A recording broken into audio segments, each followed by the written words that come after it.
Hello students. So today we'll talk about position, how to represent position of a particle in a two-dimensional motion and a three-dimensional motion. This discussion is about two-dimensional motion and three-dimensional motion, wherein we will learn how to represent the position of the particle in a two-dimensional axis and a three-dimensional axis.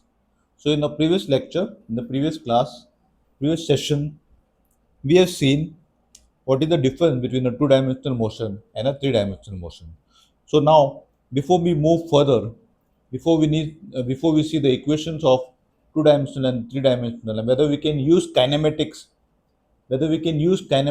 of one-dimensional in 2D or 3D, before we move into that space, we first need to understand how to represent the position of the particle in a two-dimensional motion and three-dimensional motion. So let's proceed. If I have a particle here, P, and here is the coordinate system x and y. So first case is about two-dimensional motion, obviously because there are two axes, and we have studied this in the previous session. Now position of the particle P can be represented as with respect to x. Right? Position of the particle P can be represented with respect to x and can be represented with respect to y as well. So the distance of the particle P from y-axis is x, and the distance of the particle from x-axis is y.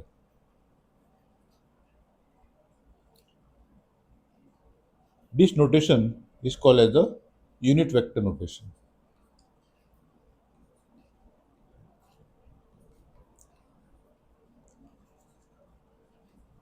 So is there any other notation?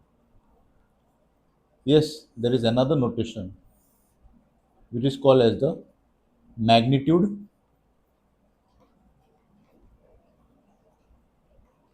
angle notation.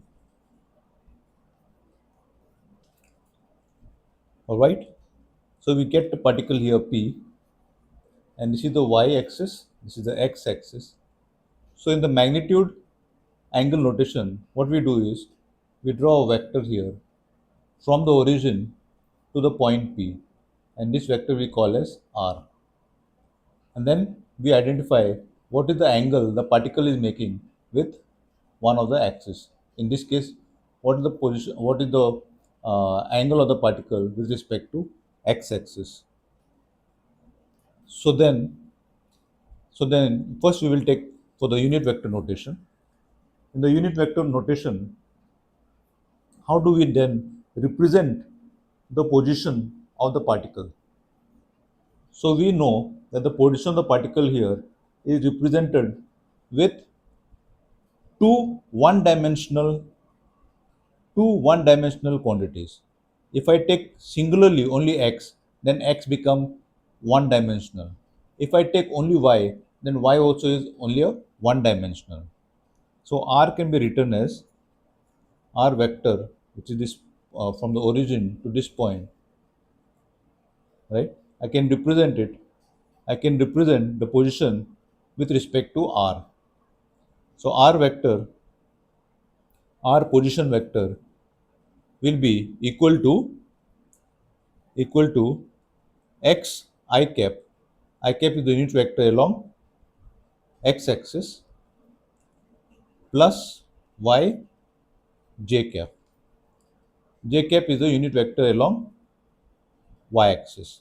This is the unit vector notation. Now for the magnitude angle notation, I can write here r, magnitude of r is equal to square root of x square plus y square. So basically here also we will have the distance from the origin from the y as x and distance from the x as y.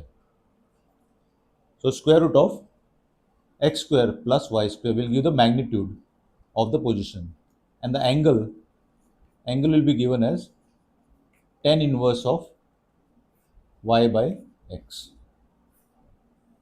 This is how we denote or this is how we represent the position of the particle in a two-dimensional motion. Now, what about three-dimensional motion? Let us take a three-dimensional motion. Three-dimensional. Using a unit vector notation, using a unit vector notation, we can represent the position of the particle in three-dimensional axis as well. So the position can be represented somewhere in space with respect to the origin. It will be r. This is a representation of the position of the particle p. Now the position of the particle p will be different on all the three axes, right? Right. From in the x-axis it will be x, in the y-axis it will be y, and on the somewhere in the z-axis it will be z. So r position vector r is equal to x I cap plus y j cap plus z k cap. This is how the position of the particle in a three-dimensional motion is represented. Then of course you can take the magnitude as square root of x square plus y square plus z square.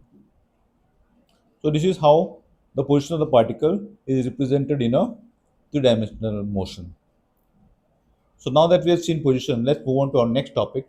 So stay tuned, subscribe, like and share. See you until then.